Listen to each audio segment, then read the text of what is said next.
கிறிஸ்துக்கள் மிகவும் பிரியமாய் அழைக்கப்பட்டிருக்கக்கூடிய சகோதர சகோதரிகள் யாவருக்கும் பிதாவாகிய யாவே கடவுளாலும் ஆண்டவர் இயேசு கிறிஸ்துவினாலும் கிருபையும் சமாதானமும் உண்டாவதாக என்ற வாழ்த்துக்களை கூறிக்கொண்டு இந்த நாளிலும் நாம் இந்த தொடர் வேத பாட வகுப்பில் கிறிஸ்தியார் என்ற வேத பாடத்தை நாம் மையமாக வைத்து இந்த மத்தேயு 22ஆம் அதிகாரத்தின் இறுதி பகுதியில் இருக்கக்கூடிய நிகழ்வுகளை பரிசேயரோடு கூட ஆண்டவராகிய இயேசு கிறிஸ்து ஒரு உரையாடலை செய்கிறார். அந்த உரையாடலை நாம் மையமாக வைத்து கிறிஸ்து தாவீதின் குமார் என்று அவர்கள் சொல்லுகிறார்கள். ஆனால் அதை மையமாக வைத்து அவர் தாவீதுக்கு குமாரன் என்று நீங்கள் சொல்லுகிறீரே, தாவீது அவரை ஆண்டவர் என்று எப்படி சொல்லுவார்? அவர் மகனே என்றல்லவா சொல்லுவார். நீங்கள் எப்படி அப்படி சொல்கிறீங்கன்னு ஒரு கேள்வி தான் என்ன பண்ணுறாரு, அவங்கக்கிட்ட வைக்கிறாரு. அதுக்கு அவர்கள் பதிலுரை சொல்ல இயலாமல் போனது என்பதைத்தான் இந்த இடத்துல நாம் மையமாக வைத்து நாம் பார்க்கிறவர்களாக இருக்கிறோம். இந்த பாடத்தில் மத்தேயு 22ஆம் அதிகாரத்தையும் மத்தேயு 16ஆம் அதிகாரத்தையும் நாம் ஆய்வுக்குள்ளாக நாம் எடுத்துக்கொள்கிறோம். இங்கே மத்தேயு 22ஆம் அதிகாரத்தில் பரிசேய இடத்துல பேசுகிறார். மத்தேயு 16ஆம் அதிகாரத்தில் சீஷரோடு கூட அவர் பேசுகிறார். ஒரே கேள்விதான், அவர் யாருடைய குமாரன் அப்படின்னு அந்த இடத்துல அவர் கேட்பார். இங்கே அதே தான் இங்கேயும் கேட்குறாரு, அங்கேயும் அதே தான் கேட்குறாரு, யார் குமார் என்று. இங்கே பரிசேயத்தில் கேட்கும்போது பரிசேயர் அவர் தேவகுமார்னு அவங்களுக்கு தெரியாது. அவங்க தாவீதின் குமார் என்று தான் அறிவார்கள். இன்றைக்கும் ஆண்டவராக இயேசு கிறிஸ்து யார் அப்படின்னு கேட்டோம்னா, அவர் தேவகுமாரன் அப்படின்னு சொல்கிறவங்க ஒரு நேரம் நிறைய பேர் சொல்லுவாங்க, தேவகுமாரனும் சொல்லுவாங்க, ஆனால் அவரே தான் தேவன் அப்படின்னு சொல்லுவாங்க. அவர் தேவகுமாரனாகவும் இருக்கிறார், தேவனாகவும் இருக்கிறார் அப்படின்னு தான் என்ன பண்ணுவாங்க இன்றைக்கி வியாக்கியானம் சொல்லுவதாக அந்த இடத்துல நம்ம பார்க்கணும். ஏன்னா அதன் அடிப்படையில் தான் இந்த தியானங்களை நம்ம அமைச்சு நம்ம அதை நாம் புரிந்து கொள்ளும் வண்ணமாக நாம் அந்த அடிப்படையில் என்ன பண்ணுறோம், நம்ம தியானத்தில் எடுத்துக்கொண்டு இந்த பகுதியை நம்ம எடுத்துட்டோம்னா இது 41ஆம் வசனத்தில் இருந்து 46ஆம் வசனம் வரைக்கும் உள்ள பகுதியை நம்ம ஆய்வுக்குள்ளாக எடுத்துகிட்டு என்ன பண்ணுறோம், அதை பிரித்து நாம் ஆய்வு செய்வோம். அப்போ தாவீதின் குமார்னு சொல்கிறாரு அப்படின்னா பரிசுத்த ஆவியில் அவர் நிறைஞ்சு எப்படி இப்படி பேசினார் அப்படின்னு சொல்லும்போது, அப்போ அந்த பரிசுத்த ஆவி, தேற்றரவாளன், போகிறவர், வருகிறவர், இது எல்லாத்தையும் என்ன பண்ணிட்டோம், அது நுமட்டாலஜி அப்படிங்கிற பாடத்தில் தான் ஆக்சுவலாக வரும். அதையும் என்ன பண்ணிட்டோம், நம்ம இதுக்குள்ளே இந்த தியானத்துக்குள்ளாக நம்ம கிரைஸ்டாலஜி அப்படிங்கிற பாடத்துக்குள்ளாக, கிறிஸ்தியர் என்ற பாடத்துக்குள்ளாக நம்ம இணைத்து அதையும் நாம் தியானமாக நாம் எடுத்துக்கொண்டவர்களாக இருக்கிறோம் பிரியமானவர்களே. அப்படின்னா இந்த சங்கீதத்துக்குரிய வியாக்கியானம் என்ன அப்படின்னு நம்ம அடுத்த பகுதிக்குள்ளே நம்ம 3வது பகுதியில் இந்த சங்கீதத்துக்குரிய வியாக்கியானம் என்ன, பரிசுத்த ஆவியில் அவருடைய பேசினார், என்ன பேசினார் அப்படிங்கும்போது அங்கே சத்துருக்கள் அப்படிங்கிறார், பாதப்படிங்கிறார், வலது பாரிசம் அப்படிங்கிறார். இதை தான் மூணையும் அவர் மையப்படுத்த என்பதா இடம் அப்படின்னு பார்த்தோம்னா அது வலது பாரிசம் என்று எடுத்துக்கொள்கிறார். அப்போ என்ன செய்கிறார் பார்த்தோம்னா வலது பாரிசத்திலிருந்து ஆளுகை செய்கிறார் அப்படிங்கிறார். வலது பாரிசம்ங்கிறாரு, வலது பாரிசம் ஆளுகை செய்கிறார் அப்படிங்கிறார். அப்படின்னா என்ன ஆளுகை செய்கிறார் போது பூமியை ஆளுகை செய்கிறாரான்னு கேட்டால் அது இல்லை அப்படிங்கிறது தான் நம்முடைய வியாக்கியானமாக நாம் கொண்டுகிறவர்களாக இருக்கிறோம் பிரியமானவர்களே. அப்போ பூமியை அவர் ஆட்சி செய்யவில்லை, அவர் சபையைத்தான், சத்துருக்கள் மத்தியில் சபையைத்தான் ஆட்சி. ஏன்னா அந்த சகல அதிகாரமும் எனக்கு கொடுக்கப்பட்டிருக்கிறது, நீங்கள் புறப்பட்டு போய் சகல ஜாதிகளும் சீஷராக்கி பிதாகுமார் பரிசுத்தாவின் நாமத்தினால கொடுத்து நான் உங்களுக்கு கட்டளையிட்ட யாவையும் அவர்கள் கை கொள்ளும்படி அவர்களுக்கு உபதேசம் பண்ணுங்கள் சொல்லி யாருக்கு கட்டளை கொடுக்குறாருன்னு பார்த்தோம்னா சீஷர்களுக்கு தான் கட்டளை கொடுக்குறாரு. அப்படி ஆளுகை எங்கே இருக்குதுன்னு பார்த்தோம்னா சீஷர்களுக்குள்ளாக இருக்குது என்பதாக பார்க்குறோம். ஆனால் அன்னைக்கு ஆளுகை பார்த்தோம்னா சீஷர்களுக்குள்ளாக அவருடைய ஆளுகை இருந்தது. அப்போ சீஷர்கள் ஜீசஸ் என்ன சொல்கிறாரோ அதை தான் அவங்க செய்வாங்க, அப்படி தான் இருந்தது. ஆனால் ரோமர்களும் பரிசேயர்களும் பிரதான ஆசாரியர் குழுவினரும் சேனை தலைவர்களும் அவருக்கு என்ன சொல்கிறாங்களோ அதை அவங்கள செய்ய மாட்டாங்க. அவங்க கிறிஸ்துவின் நாமத்தினால எங்களுக்கு உபத்திரம் வந்தாலும் பரவாயில்ல, நாங்கள் ஜீசஸ் என்ன சொல்கிறாரோ அதை தான் நாங்கள் செய்வோம் அப்படின்னு என்ன பண்ணுறாங்க, அவர்கள் சொல்லி அவர்கள் வாழ்ந்தார்கள்ங்கிறத நம்ம சரித்திர உண்மையாக அதை நம்ம எடுத்துக்கொள்ளுகிறவர்களாக ஏற்றுக்கொள்ளுகிறவர்களாக நாம் இருக்கிறோம் பிரியமானவர்களே. அதுதான் நம்ம புரிஞ்சுக்கிறோம். அப்போது எனவே அதன் அடிப்படையில் சத்துருனா பிசாசு, பாதப்படினா பூமி, இதை தான் என்ன பண்ணிட்டோம் நம்ம வந்து முழுமையாக நாம் புரிந்து கொள்ளுகிறவர்களாக இருக்கிறோம். அப்போ முதல்ல என்ன பண்ணுறாருன்னு பார்த்தோம்னா, சாத்தான பாதபடியாக போட்டுடுறார். முதல்ல என்ன பண்ணுறாரு, சாத்தான பாதபடியாக போட்டுறார். ரெண்டாவது என்ன பண்ணுறாரு, பாதத்திற்கு கீழாக்கி போடுகிறார். இது ரெண்டும் வேறு வேறு காரியம்.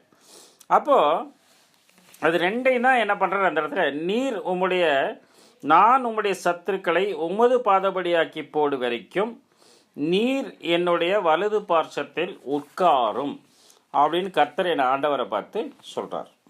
அப்படி சொல்கிறார். சரி, அப்போது பாதபடியாக போடுற வரைக்கும் வலது பக்கத்தில் உட்காருங்கிறார். அப்படிதான் சொல்கிறார். அப்போ பாதபடியாக போடுற வரைக்கும் வலது பக்கத்தில் உட்காருங்கன்னாரு. பாதபடியாக போட்டுட்டார்னா என்ன பண்ணுவார்? அதுதான் அந்த இடத்துல வந்து நம்ம கேள்வியாக இருக்குது என்பதாக பார்க்குறோம். அதான் 110 சங்கீதத்தில் பார்த்தோம்னா, பாதபடியாக்கி போடு வரைக்கும் நீரின் வலது பார்சத்தில் உட்காரும். பாதபடியாக்கி போடு வரைக்கும் வலது பார்சத்தில் உட்காரும். அப்போ எப்போ பாதபடியாக போட்டாருன்னு பார்த்தோம்னா, மிகாயேல் யுத்தம் நடக்கிறது. மிகாயேலுக்கும் அவர் தூதர்களுக்கோடு கூட சேர்ந்து பிசாசு, சாத்தான் என்றும் பிசாசு என்றும் சொல்லப்பட்ட பழைய பாம்பாகிய பெரிய வலு சர்ப்பம் பூமியில் தள்ளப்பட்டது. அதோடு கூட அது சேர்ந்த தூதரும் தள்ளப்பட்டார்கள். அப்போது ரட்சிப்பும் வல்லமையும் தேவனுடைய அதிகாரமும் கிறிஸ்துவின் ராஜ்யமும் ஸ்தாபிக்கப்பட்டது பரலோகத்தில். ஆனால் பூமியிலும் சமுத்திரத்தில் குடியிருக்கவங்களுக்கு ஐயோ, சாத்தான் பிசாசானவன் தனக்கு கொஞ்ச காலம் மாத்திரம் உண்டு என்று அறிந்து மிகுந்த கோபம் கொண்டு உங்களிடத்தில் இருக்கிறவங்களுக்கு ஆபத்து, மிகுந்த கோபம் கொண்டு பிசாசு இறங்குறதுனால தான் முதல் உலக மகா யுத்தமே வந்துச்சு நம்ம உறுதியிட்டு சொல்கிறோம். அப்போ முதல் உலக மகா யுத்த காலத்தில் பூமியிலே தள்ளிவிட்டார் அப்படிங்கிறத தான் என்ன பண்ணுறோம், நாம் வந்து மையமாக எடுத்துக்கொள்கிறோம் பிரியமானவர்களே. முதல் உலக மகா யுத்த காலத்தில் பூமியிலே தள்ளிவிட்டார் என்று அங்கே நம்ம பேசுவோம். அப்போ பாதபடியாக்கி போடுற வரைக்கும் வலது பக்கத்தில் உட்காருங்க. இப்போ பாதபடியாக போட்டார். அப்போ பார்த்துக்கலாம் இருக்கார் அவர். கிறிஸ்துவ காலை மேலே வச்சுட்டுருக்கிறார். பாதபடியாக போட்டதுக்கு அப்புறம் ஃபேன் போடுமா, பாதபடியாக போட்டதுக்கு அப்புறம் என்ன நடக்குது அப்படின்னு பார்த்தோம்னா, சியோனிலிருந்து வல்லமையின் செங்கோலை அனுப்புகிறாராம். அவர் சத்துருக்கள் மத்தியிலே ஆளுகை செய்வார் அப்படின்னு வந்து அத்தனை சொல்கிறார். சியோனிலிருந்து வல்லமையின் செங்கோலை அனுப்புகிறார். அப்போ வலது பார்சத்தில் உட்காரும் சொல்லிட்டாரு. சத்துருக்கள் மத்தியிலே செங்கோலை அனுப்புவார்ன்ட்டாரு. சத்துருக்கள் மத்தியில் ஆளுகை செய்கிறார்ன்ட்டார். அப்போ எங்கிருந்து ஆட்சி பண்ணுறாருங்க போது வலது பார்சத்தில் இருந்து ஆட்சி பண்ணுறாருன்னு தான் அர்த்தம். அதுக்கு கீழே இறங்கி வந்துட்டாருலாம் சொல்லலை அவர். உட்காருங்க வலது பக்கத்தில். இப்போ சத்துருக்கள் மத்தியில் ஆளுகை பெறணுங்க இல்லையா? ஆட்சியாளர்கள், ஆட்சி செய்கிறவர்கள் உட்கார்ந்து ஆட்சி செய்வார்களா, நடந்து கொண்டு ஆட்சி செய்வார்களா, நின்று கொண்டு ஆட்சி செய்வார்கள்னா அமர்ந்து ஆட்சி செய்வார்கள். எங்கே அமர்ந்திருக்கிறார்? பிதாவின் வலது பார்சத்தில் தான் அமர்ந்தார். பிதாவின் வலது பார்சத்தில் அமர்ந்து பாதபடியாக்கி போட்ட பின்பு இந்த சத்துருக்கள் மத்தியிலே ஆட்சியை ஆரம்பித்து விட்டார் அப்படின்னு அதை சொல்கிறார். சத்துருக்கள் நடுவே ஆளுகை செய்யும் அப்படின்னு என்ன பண்ணுறாரு அந்த இடத்துல அவர் பேசுவதாக பார்க்கணும். பாதப்படியாக்கி போடுதல் இது வேறு, பாதத்திற்கு கீழாக்கி போடுதல் அது வேறு. அதை தான் எங்கே படிக்கிறோன்னு பார்த்தோம்னா, இந்த சங்கீதம் 8ஆம் அதிகாரத்தில் நீங்கள் பார்த்தீங்கன்னா பாருங்க, ரொம்ப நேர்த்தியாக இந்த வசனங்கள் எழுதப்பட்டிருக்கிறதாக வந்து நம்ம பார்க்கணும். சங்கீதம் 8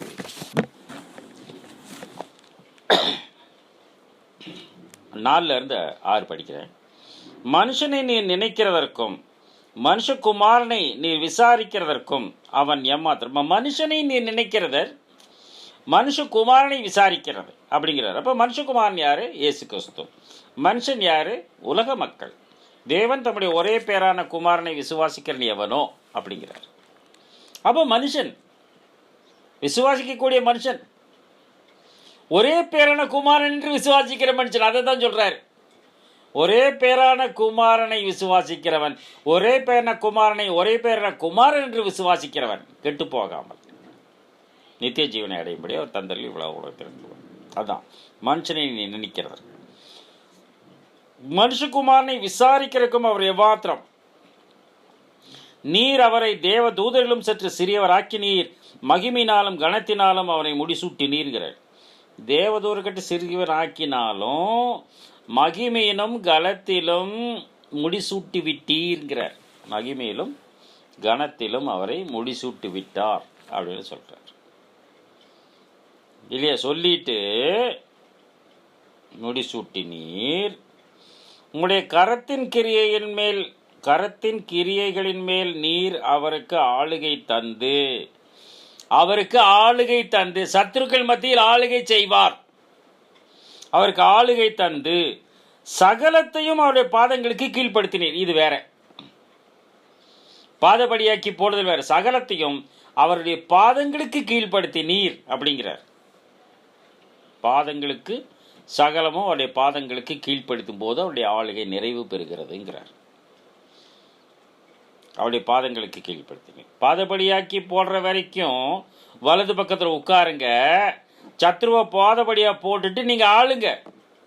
உலகத்தை இல்லை, இங்கே பாதத்திற்கு கீழாக்கி போடு என்ன பண்ணுறாரு? கீழாக்கி போட்டு ஆளுகை கொடுக்குறார். இது பாருங்க, எபிரேய ஆசிரியர் அதை தான் எழுதுறாரு. எபிரேய ஆசிரியர் 2ஆம் அதிகாரம் 6-9 நம்ம பார்த்தோம்னா 2 ஒரு இடத்திலே ஒருவர் சாட்சியாக மனுஷனை நீ நினைக்கிறதுக்கு இங்கே சங்கீதம் 2 டச் பண்ணுறாரு. அதை தான் சொல்கிறார். ஒரு இடத்திலே ஒருவர் சாட்சியாக மனுஷனை நீர் நினைக்கிறதற்கும் மனுஷகுமாரன் நீர் விசாரிக்கிறதுக்கும் அவர் எம்மாத்திரம் அவரை தேவதூதரிலும் சற்று சிறியவர் ஆக்கினீர். மகிமையினாலும் கனத்தினாலும் அவரை முடிசூட்டி உம்முடைய கரத்தின் கிரியைகளின் மேல் அவரை அதிகாரியாக வைத்து ஆளுகை தந்து. அதிகாரியாக வைத்து ஆளுகை தந்து போஸ்டிங் கொடுத்துட்டீங்க. அவர் கலெக்டர்னு. கலெக்டர் என்ன பண்ணுவாருங்கும் போது அவர் ஆட்சியாளராக இருக்கிறார். புரியுதுங்களா? அவர் ஐஏஎஸ் பாஸ் பண்ணிட்டாருங்க. அவருக்கு போஸ்டிங் போட்டாங்க இந்த ஊரில். அப்படிங்கும்போது அதிகாரியாக இங்கே வர்றாருங்களா? அவர் வந்தோன்னே என்ன பண்ணுவார்? அவர் ஆட்சி பொறுப்பை எடுத்து முதல்ல அவங்க சபார்டினேட்ஸ் ஆட்சி பண்ணுவார். கலெக்டர் ஆஃபீஸில் இருக்கிறவங்களுக்கு என்ன பண்ணுவார்? எல்லா காரியத்தையும் தெளிவுபடுத்துவார். அதை தான் ஜீசஸ் செஞ்சிட்ருக்கிறார். சத்துருக்கள் மத்தியில் கலெக்டர் ஆஃபீஸில் இருக்கிறவங்களை ஆத்துக்குச்சு. அவருடைய ஆட்சிக்குட்பட்டவர்களுக்கு இதெல்லாம் இப்படி பண்ணணும், இப்படி பண்ணணும். அதுக்கப்புறம் என்ன பண்ணுறாரு? அந்த குறிப்பிட்ட காலங்கள் நிறைவேறும் போது ஒரு 2 டேஸ்க்கு அப்புறம் அவர் என்ன பண்ணுறாரு? அந்த ஊரை ஆட்சி பண்ண ஆரம்பிக்கிறார் என்பதை பார்க்கணும். அந்த 2 நாளைக்கு பின்பு அந்த ஆட்சியை அவர் எடுக்கிறார். உதாரணத்துக்கு இப்போ 1914 நம்ம சத்துருக்கள் மத்தியில் ஆளுகை துவக்கிட்டார் சபையின் மீது. 2000 முடியும் போது, அது அவருடைய கணக்குக்கு 2000 முடியும் போது, ஒரு நூற்றாண்டு முடியும் போது அவர் என்ன பண்ணிடுறாரு? அது உலகத்தை தன்னுடைய ஆட்சிக்கு கீழாக கொண்டு வந்து விடுவார். அப்படிங்கிறத தான் அந்த இடத்துல அவர் மென்ஷன் பண்ணுறார் என்பதாக பார்க்குறோம். அவருடைய அதிகாரியாக வைத்து சகலத்தையும் அவருடைய பாதங்களுக்கு கீழ்ப்படுத்தினீர் என்று சொன்னார்ங்கிறார். சகலத்தையும் அவருடைய பாதங்களுக்கு கீழ்ப்படுத்தினீர்னு சொன்னார். அப்போ முதல் நிகழ்வு, 2ஆம் நிகழ்வு. முதல் நிகழ்வின் பிரகாரமாக வலது பார்சத்தில் இருந்து சத்துருக்களை பாதபடியாக்கி போட்டு சத்துருக்கள் மத்தியில் ஆளுகை செய்கிறார் சபையை. 2ஆம் நிகழ்வு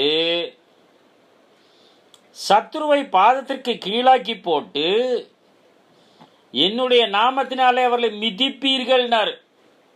யார் பாத்துக்கு? அவருடைய பாத்துக்கீழ. அவர் யாரு? இயேசு கிறிஸ்து. இயேசு கிறிஸ்துவின் பாதம் யாரு? பாத அங்கங்களாகிய சபை. சுவிசேஷனுடைய பாதங்கள் மலையின் மீது எவ்வளவு அழகாக இருக்கிறது என்று ஏசாயா பக்தன் எழுதுகிறார் 52:7. அந்த பாதங்கள் தான் கடைசி கால திருச்சபையாக இருக்கக்கூடிய மணவாட்டி திரள் கூட்டம் என்ற 2 கால்கள் என்பதாக பார்க்கும். பாதரட்சியூட்டும் பாதங்கள் அவ்வளவு அழகாக இருக்கிறது என்று உன்னத பாட்டில் நம்ம படிக்கிறோம். 7ஆம் அதிகாரம் 1ஆம் வசனத்தை படிக்கிறோம். 1ஆம் வசனத்தை படிக்கிறோம். இந்த பாதரட்சை எது? பாதரட்சை இல்லையா? எது பாதரட்சை? சமாதானத்தின் சுவிசேஷத்துக்குரிய ஆயத்தமான பாதரட்சை கால்களை தொடுத்துக்கொண்டு, அதுதான் பாதரட்சை. அந்த பாதரட்சியிட்ட சமாதான நற்செய்தி, சண்டை உண்டாக்குற நற்செய்தி அல்ல, துச்செய்தி அல்ல. இன்னைக்கு வீட்டிலே ஆகட்டும், சபையில் ஆகட்டும், எங்க ஆகட்டும் சமாதானம் இல்லை. ஆனால் அவர் என்ன சொல்றாரு? சமாதானம் தரும் நற்செய்தி, சமாதானத்தின் சுவிசேஷத்துக்கு நற்செய்தியாக இருக்கக்கூடிய பாதரட்சை. அதனால தான் நீங்கள் ஒரு வீட்டுக்கு போனீங்கன்னா அந்த வீட்டுக்கு சமாதானம் உண்டாவதாகன்னு சொல்லுங்கள். அப்போ என்ன அர்த்தம்? எந்த வீட்டில் சமாதானம் இருக்குது? எந்த வீட்லேயும் சமாதானம் இல்லை. இந்த வீட்டுக்கு சமாதானம், சமாதானத்துக்கு பாத்திரமான இருந்தால் அது ஏற்றுக்கொள்ளப்படும். சமாதானத்துக்கு பாத்திரமான இல்லை என்று சொன்னால் அது ஏற்றுக்கொள்ளப்படாது. அந்த வேலையை தான் என்ன பண்ணுறாரு? அவர் செய்து கொண்டு இருக்கிறார் என்பதாக. அப்போ சகலமே அவருடைய பாதங்களுக்கு கீழ்ப்படுத்தினார்னு சொல்லிட்டு, சகலமும் அவருக்கு கீழ்ப்படுத்தினார் என்கிற விஷயத்தில் அவர் அவனுக்கு கீழ்ப்படுத்தாத பொருள் ஒன்றுமில்லை. அப்படி இருந்தும் இன்னும் அவருக்கு சகலமும் கீழ்பட்டிருக்கு. கண்டிப்பாக புரியுதுங்களா உங்களுக்கு? எல்லாருடைய பாதத்துக்கு கீழே கொண்டு வந்துட்டாரு, ஆனால் இன்னும் எல்லாமே அவருடைய பாதத்துக்கு கீழே வரலங்கிறார். அதனால தான் சத்துருக்கள் மத்தியில் பாதபடியாக வைத்து கொண்டு அவர் ஆட்சி செய்து கொண்டு இருக்கிறார் என்பதை என்ன பண்ணுறோம்? நாம் பேசுகிறவர்களாக இருக்கிறோம். என்றாலும் கடவுளுடைய கிருபையினால் ஒவ்வொருவருக்காகவும் மரணத்தை ருசி பார்க்கும்படிக்கு தேவதூரம் சற்று சிறியவர் ஆக்கப்பட்ட இயேசு மரணத்தை உத்தரித்தது நிமித்தம், மேற்கொண்டது நிமித்தம் மகிமையிலும் கனத்திலும் முடிசூட்டப்பட்டதை காண்கிறோம்ங்கிறார். அவர் ரத்த சிந்தி மறிச்சதுனால தான் அந்த பாக்கியம் கிடைச்சது. அப்போ அதே போல் நாமளும் பாடுகளுக்கு உட்பட்டு செயல்படும் போது தான் சபைக்கு அந்த பாக்கியம் கிடைக்கும் என்பதாக பார்க்கிறோம். பாத அங்கங்கள் அப்படிங்கிறார். எப்படி இவை பற்றி அவர் பேசுகிறார் என்று ஒருவேளை நாம் கேள்வி கேட்போம் என்று சொன்னால், அவர் எழுதுகிறார் பாருங்க. 1 கொரிந்தியர் 15ஆம் அதிகாரத்தில் 1 கொரிந்தியர் 15, 27, 28, 25, 26, 24 அப்படி தான் அதை வாசிக்கணும். இந்த நோட் பண்ணி வச்சுக்கோங்க. 27, 28 அதை ரெண்டையும் வாசிச்சுட்டு அதுக்கு முந்தின 2 வசனம் 25, 26, அதுக்கப்புறம் 24. இந்த சீக்வன்ஸ், இந்த சீக்வன்ஸில் வாசிக்கணும். படிக்கலாமா? சகலத்தையும் அவருடைய பாதத்திற்கு கீழ்ப்படுத்தினாரே அப்படிங்கிறார். சகலத்தையும் பாதத்திற்கு கீழ்ப்படுத்தினாரே, ஆகிலும் சகலமும் அவருக்கு கீழ்ப்படுத்தப்பட்டதென்று சொல்லி இருக்கும்போது சகலத்தையும் அவருக்கு கீழ்ப்படுத்தினவர் கீழ்ப்படுத்தப்படவில்லை என்று வெளியரங்கமாக யார் அவருக்கு கீழே அல்லது காலு கீழே கொண்டு வந்தாரோ அவர் கீழே இல்லை, அவரு மேலே தான் இருக்காரு. இதை பற்றி பேசுகிறார், சொல்கிறார் திருப்பியும். சகலமும் அவருக்கு கீழ்பட்டிருக்கும் போது, அதே தான் ரிப்பீட் பண்ணுறாரு. கடவுளே சகலத்திலும் சகலமுமாய் இருப்பதற்கு குமாரன் தாமும் தமக்கு சகலத்தையும் கீழ்ப்படுத்தினவருக்கு கீழ்பட்டிருப்பார். ரொம்ப அழகா புரியுது இல்லையா? புரியுதா இல்லையா? சகலத்தையும் தமது பாதத்திற்கு கீழ்ப்படுத்தினவருக்கு கீழ்பட்டிருப்பார். யார் உங்களுக்கு கிஃப்ட் கொடுக்குறாங்களோ அவங்களுக்கு நீங்கள் ரெஸ்பெக்ட் பண்ணுறீங்க. பிதாவுக்கு குமாரன் ரெஸ்பெக்ட். பிதா எல்லாத்தையும் ஜீசஸ் கீழே கொண்டு வந்துட்டாரு. ஆனால் ஜீசஸ் அவருக்கு சமமாக இருக்கிறாருன்னு நினைச்சாலும் அதை கொள்ளையாடின பொருளாக எண்ணாமல் தம்மை வெறுமையாக்கி மனுஷ சாயலான இல்லையா? அவர் கீழ்பட்டு பிதாவுக்கு கீழ்பட்டு இருப்பார். இன்னைக்கு நாம் அப்படிதான். நம்ம ஒரு சபையில் இருக்கிறோம் போது அல்லது ஒரு வீட்டில் இருக்கும்போது எல்லாமே எனக்கு கீழே தான் அப்படின்னு நம்ம நினைக்கிறது தப்பு இல்லை. ஆனால் எனக்கு மேலே கடவுள் இருக்கிறாருங்கிற உணர்வு நமக்குள்ள வரும். அது வரும். நான் தான் மூப்பன் அப்படின்னு சொல்கிறது தப்பு இல்லை. என்கிட்ட கேட்டு தான் எல்லாம் செய்யணும்னு சொல்கிறது தப்பு இல்லை. ஆனால் எனக்கு மேலே ஒருத்தர் இருக்கிறாரு, பிரதான மேய்ப்பராக இருக்கிறார், அவருடைய சித்தத்திற்கு ஒப்பு கொடுத்து செயல்பட வேண்டும் என்ற திட்டம் வர வேண்டும். அதை தான் என்ன பண்ணுறாரு இந்த இடத்துல மையப்படுத்தி காட்டுகிறார் என்பதை பார்க்குறோம். அப்போது படிங்க. இப்போ 25, 26 படிக்கலாம். எல்லா சத்துருக்களையும் தமது பாதத்திற்கு கீழாக்கி போட வரைக்கும், பார்த்தீங்களா? சத்துருக்களை பாதபடியாக்கி போடு வரைக்கும் ஆளுகை செய்யணும்னார். சத்துருக்களை பாதபடியாக்கி போடும் வரைக்கும் ஆளுகை செய்யணுங்கிறார். இங்கே நட்டாரு எல்லா சத்துருக்களையும் தமது பாதத்திற்கு கீழாக்கி போடும் வரைக்கும் அவர் ஆளுகை செய்ய வேண்டும். சத்துருக்கள் மத்தியிலே ஆளுகை செய்வார். பாதபடியாக்கி போட்டார், வலது பார்சத்தில் இருக்கிறார், வலது பார்சத்திலிருந்து பாதபடியாக்கி போட்டார், வலது பார்சத்திலிருந்து பிதாவின் வலது பார்சத்தில் இருந்து அமர்ந்து கொண்டு பாதபடியாக்கி போட்ட பின்பு சத்துருக்கள் மத்தியில் ஆளுகை செய்கிறார். இங்கு பாதத்திற்கு கீழாக்கி போடும் வரைக்கும் அவர் ஆளுகை செய்ய வேண்டியது.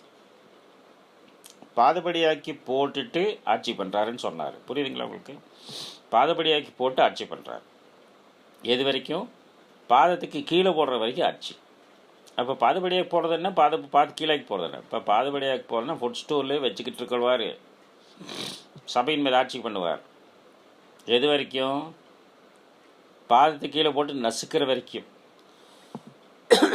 அவர் ஆட்சி தொடரும் என்பதைத்தான் என்ன பண்ணுறாரு, அந்த இடத்துல நம்மோடு கூட பேசுகிறார். பாதத்தை கீழாக்கி போடு வரைக்கும் ஆளுகை செய்ய வேண்டியது. ஏன்னா படித்தோம் ரோமரில், சமாதானத்தின் தேவன் சீக்கிரமாய் சாத்தானை உங்கள் கால்களின் கீழே நசுக்கி போடுவார்.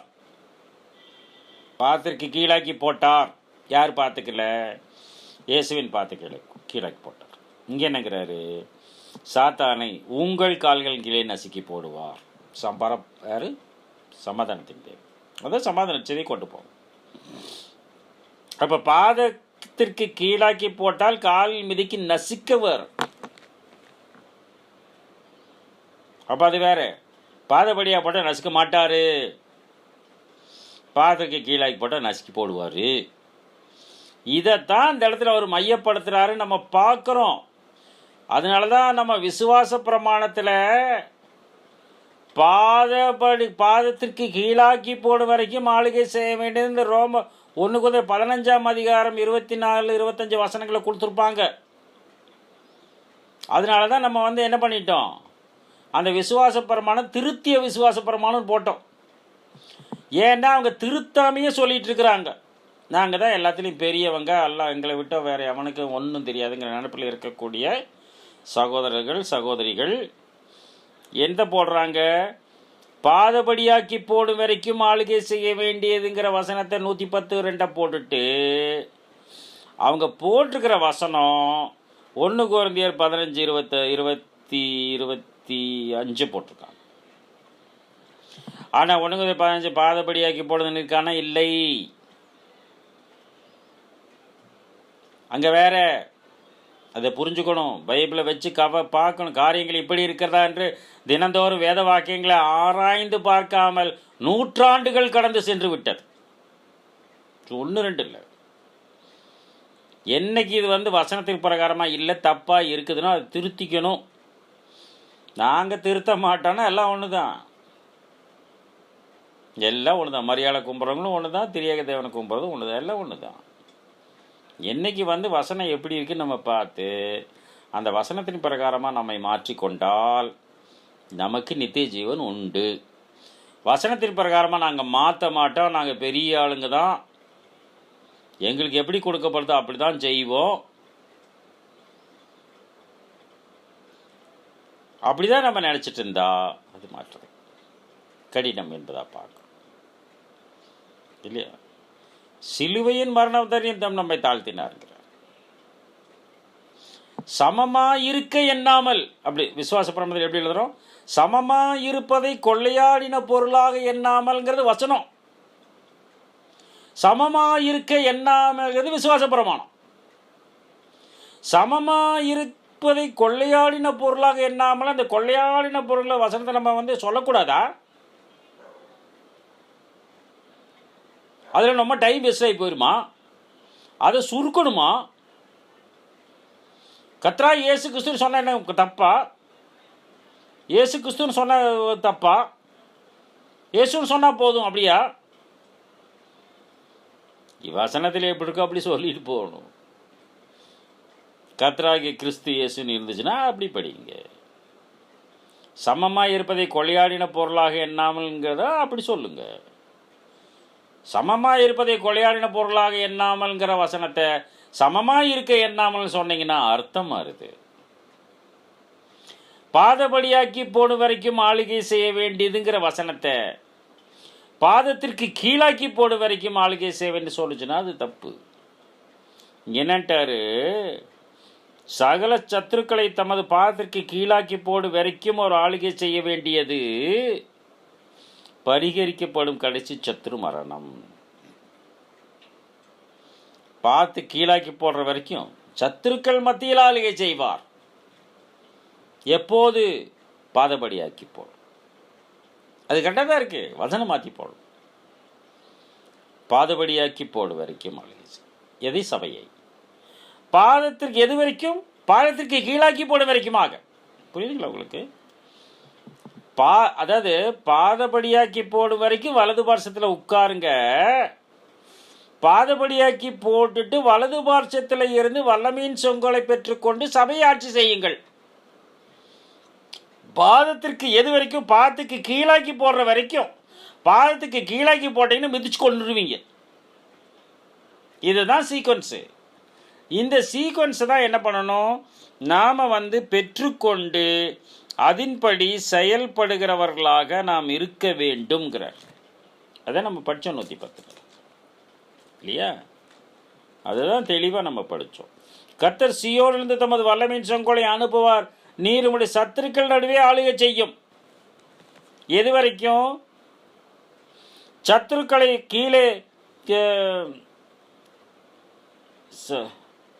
சத்துருக்கள் மத்தியில் ஆளுகை செய்யிட்டாரு. எல்லா சத்துருக்கள் தம் பாதுக்கு கீழாக்கி போடும் வரைக்கும் ஆளுகை செய்ய வேண்டியது. கர்த்தர் சீயோனிலிருந்து வல்லமையின் செங்கோலை அனுப்புவார், நீ உம்முடைய சத்துருக்கள் நடுவே ஆளுகை செய்யும். 112 சத்துருக்கள் நடுவே ஆளுகை செய்யும். இங்க என்னங்கிறாரு? எல்லா சத்துருக்களையும் தமத்துக்கு கீழாக்கி போடு வரைக்கும் ஒரு ஆளுகை செய்யும். இப்போ புரியுதுங்களா உங்களுக்கு? பாதபடியாக்கி போட்டுட்டு என்ன பண்றாரு?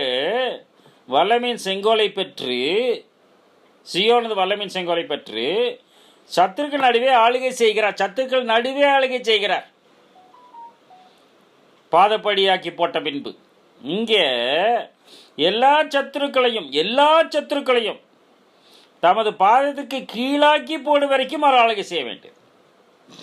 அது வரைக்கும். இப்போ 1914 ஆரம்பிச்சிச்சுன்னு வச்சுக்குவோம். 1914 ஆரம்பித்த முதல் உலகமாக யுத்தத்தில் ஆரம்பித்து, முதல் உலகமாக யுத்தத்தில் பாதத்திற்கு கீழாக்கி போட்டு, முதல் உலகமாக யுத்த காலத்திலே இருந்து அந்த கடைசி கால திருச்சபையை ஆட்சி செய்து எல்லா சத்துருக்களையும் பாதத்துக்கு கீழே போட்டு நசுக்கிற வரைக்கும் ஆட்சி பண்ணும்.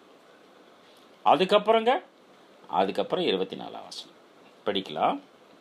அதன் பின்பு முடிவு உண்டாகும். அப்பொழுது அவர் சகல துரைத்தனத்தையும் சகல அதிகாரத்தையும் வல்லமையும் பரிகரித்து கடவுளும் பிதாமா இருக்கிறவருக்கு ராஜ்யத்தை ஒப்பு கொடுப்பார் அப்படின்னு என்ன பண்ணுறாரு? அங்கே சொல்லி முடிக்கிறார் என்பதை அந்த இடத்துல நம்ம பார்க்கலாம். எபேசியரில் படிங்க 1ஆம் அதிகாரத்தில் 21, 22 வசனங்கள், 22, 23 வசனங்களில் பார்க்குறோம். அதுதான் அந்த இடத்துல அவர் தெளிவாக நம்மோடு கூட பேசுகிறார் என்பதை முதலாவது நாம் புரிந்து கொள்ளுகிறவர்களாக இருக்கிறோம் பிரியமானவர்களே. ரொம்ப கேர்ஃபுல்லாக பார்க்கணும். அதை 110 சங்கீதம் 2ஆம் வசனத்தையும் இந்த 1 கொரிந்தியர் 15ஆம் அதிகாரம் 26ஆம் வசனத்தையும் நாம் ரொம்ப கேர்ஃபுல்லாக நம்ம ஹேண்டில் பண்ணணும். 2 பேரலாக வருது. ஆனால் 2 பேரலாக வந்தாலும் ஒன்றுக்கு அடுத்தது ஒன்று வருதுங்கிறது தான் நமக்கு தெளிவு. இந்த வசனத்துக்கு பின்னாடி கொரிந்தியருக்கு முன்னாடி தான் அது வருது. அது ரொம்ப ஜாக்கிரதையாக பார்க்கணும். கர்த்தர் சீயோனிலிருந்து தமது வல்லமையின் செங்கோலை அனுப்புவார், நம்முடைய சத்துருக்கள் நடுவே ஆளுகை செய்யும். பாதபடியாக்கி போட்ட பின்பு சத்துருக்கள் நடுவே ஆளுகை செய்யும். எல்லா சத்துருக்களையும் தம் பாதத்திற்கு கீழாக்கி போட வரைக்கும் ஆளுகை செய்ய வேண்டியது. அதன் பின்பு முடிவு உண்டாகும். சகல துரைத்தனத்தையும் அதிகாரத்தையும் வல்லமையும் பரிகரித்து கடவுளும் பிதாவுக்கு ராஜ்யத்தை ஒப்பு கொடுப்பார். அதுக்கு முன்னாடி எல்லாத்தையும் இவருடைய பாதத்துக்கு கீழே கொண்டு வந்துட்டாரு. இவர் பிதாவுக்கு கீழே தான் இருக்கிறார். ராஜ்யத்தை ஒப்பு கொடுத்த பின்பும் கொலியே தான் இருக்கிறார். கல்யாணம் முடித்த பின்பு மணவாளனுக்கு கீழே தான் செயல்படுகிறார்கள். மணவாளன் மேற்கொண்டு செயல்படுவதில்லை. ஏன்னா தலை புருஷன் சொல்றதை கேட்கணும். புருஷருக்கு யார் தலை? கிறிஸ்து தலை. கிறிஸ்து சொல்றதை கேட்கணும். கிறிஸ்துக்கு யார் தலை? பிதா. பிதா சொன்னதை கேட்டாரா இல்லையா? கேட்டார். இல்லைங்க, ஜீசஸ் தாங்க எல்லாத்துக்கும் மேலே. பிதாக்கே அவர் தாங்க அட்வைஸ் பண்ணுவார். இன்னைக்கு இருக்கக்கூடிய கணவன் மனைவி உறவை பற்றி போல அல்ல, அப்படி அல்ல. பிதாவுக்கு குமாரன் கீழ்பட்டிருக்கார், குமாரனுக்கு புருஷன் கீழ்பட்டிருக்கார், புருஷனுக்கு மனைவி கீழ்பட்டிருக்கிறார், சபை கீழ்பட்டிருக்கிறது கிறிஸ்துவாகிய புருஷனுக்கு. அப்படிதான் என்ன பண்ணுறோம், நாம் எடுத்துக்கொள்கிறவர்களாக இருக்கிறோம் பிரியமானவர்களே. அதை எழுதுறாரு, எபேசியருக்கு எழுதும்போது எழுதுறாரு 22 எல்லா 20 படிக்கிறேன், அதில் முன்னாடி படிக்கலாம். 19 நாம் தாம் கிறிஸ்துவை மரித்தோழ்ந்து எழுப்பி அவரிடத்தில் நடப்பித்த சகல பலத்த சத்துவத்தின் வல்லமையின்படி உயிர்த்தெழுந்து கொடுத்துட்டாரு. விசுவாசிக்கிறலாகிய தமிழத்தில் காண்பிக்கும் நம்முடைய வல்லமையின் மகா மேன்மையான மகத்துவம் இன்னதென்று விசுவாசிக்கிறவர்களாகிய நம்மிடத்திலே காண்பிக்கும். விசுவாசிக்கிறவர்கள் நம்ம என்னத்தை விசுவாசிக்கிறோம்? இயேசு கிறிஸ்து தேவனுடைய குமாரன் விசுவாசிக்கிறோம், அதான் முக்கியம். விசுவாசிக்கிறவர்களாகிய நம்மிடத்தில் காண்பிக்கும் தம்முடைய வல்லமையின் மகா மேன்மையான மகத்துவம் இன்னதென்று நீங்கள் அறியும்படிக்கு அவர் உங்களுக்கு பிரகாசமான மனக்கண்களை கொடுக்க வேண்டும் என்று வேண்டிக் கொள்கிறார். இந்த பிரகாசமான மனக்கண்கள், இந்த பிரகாசமான மனக்கண்கள் இல்லை என்று சொன்னால் பாதத்திற்கு கீழாக்கி போடுதலும் பாதபடியாக்கி போடுதலும் ஒன்றுதான். சமமாய் இருக்க எண்ணாமல் என்பதும் சமமாய் இருப்பதை கொள்ளையாடின பொருளாக எண்ணாமல் என்பதும் ஒன்றுதான். அப்படிதான் நம்ம பேசுவோம், அப்படிதான் இன்னைக்கு பேசுறாங்க.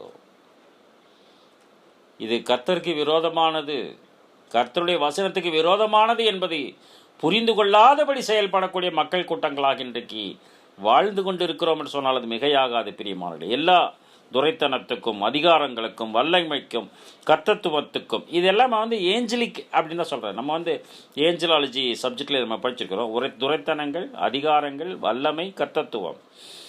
இம்மையில் மாத்திரமல்ல மறுமையிலும் பேர் பெற்றிருக்கும் எல்லா நாமத்திற்கும் மேலாய் அவர் உயர்ந்திருக்கத்தக்கதாக அவரை, யார் அவரை? இயேசு கிறிஸ்துவை உன்னதங்களில் தம்முடைய வலது பார்சத்தை உட்காரும்படி செய்து, அங்கே போய் உட்கார வச்சுட்டாரு, உயிர்த்தெழுந்த பின்பு செய்து எல்லாவற்றையும் அவருடைய பாதங்களுக்கு கீழ்ப்படுத்தி, இங்கே கொண்டு வர கடைசியில் எல்லாவற்றையும் அவருடைய பாதங்களுக்கு கீழ்ப்படுத்தி, எது? மலையின் மீது அழகாக இருக்கக்கூடிய பாதங்கள், கடைசி கால சபை கீழ்ப்படுத்தி எல்லாவற்றையும் எல்லாவற்றாலும் நிரப்புகிறவருடைய நிறைவாகிய, எல்லாம் அவருக்குள்ளதான் நிறைவாகிய, அந்த நிறைவு எங்க வருது பாருங்க, சரீரமான சபைக்கு அவரை எல்லாவற்றுக்கும் மேலாக தலையாத்த சரீரமாக சபை கொண்டுட்டாருங்க. அப்படி சரீரமாக சாதத்துக்கு கீழ்பட்டு நடக்கணும். சமமாக இருப்பதை கொள்ளையாடின பொருளாக என்ன, அது அப்படியே தான் சொல்லணும். அதுதான் சரீரமாகிய சபை. சமமாக இருக்க எண்ணாமல் தான் நாங்கள் பாரம்பரியமாக சொல்கிறோம். 3 தலைமுறை 4 அப்படி தான் சொல்கிறோம். எங்களுக்கு விசுவாச பிரமாணம் அப்படி தான் கற்றுக் கொடுத்தாங்க அப்படின்னு சொன்னால் அது தலைக்கு கட்டுப்படலை. ஒருவேளை சபை மூப்பருக்கு வேணால் கட்டுப்படலாம், சபை தலைமைக்கு கட்டுப்படலாம். ஆனால் தலையாகிய கிறிஸ்துவுக்குள் எல்லாவற்றிலும் வளர்கிறவர்களாக அப்படி செய்தார்கிறார். அந்த சபையாகிய தலைக்கு, தலைவருக்கு, ஆண்டவருக்கு நாம் கீழ்பட்டிருக்கிறோமா என்று சோதித்து பார்க்க கடமைப்பட்டவர்களாக இருக்கிறோம் பிரியமான. எனவே சகோதர சகோதரிகளே, இந்த பாதத்திற்கு கீழாக்கி போடுதலுக்கும் பாதபடியாக்கி போடுதலுக்கும் உள்ள வித்தியாசம் இன்னதென்பதை குறித்து நாம் தெளிவாக இந்த நாளில் புரிந்து கொண்டிருக்கிறோம். ஒருவேளை இதில் அதிக சந்தேகம் ஏற்பட்டால் திரும்பவுமாக நீங்கள் யார்கிட்டையும் கேட்க வேண்டாம். திருப்பி இந்த வசனத்தை என்ன பண்ணுங்க, ஒரு நோட் எழுத்து வச்சு இந்த சங்கீதம் 110, எபேசியர், எபிரேயர், இந்த சொல்லப்பாச்சவங்க எல்லாம் எழுதுங்க. அதில் டேபிள் காலம் மாதிரி போட்டு மேலே 1 2 3 4 போட்டு எழுதுங்க. எழுதி 3 எல்லாத்தையும் கம்பேர் பண்ணி, கம்பேர் பைபிள்னு ஒன்று இருக்குது இல்லையா, அது மாதிரி கம்பேர் பண்ணி பாருங்க.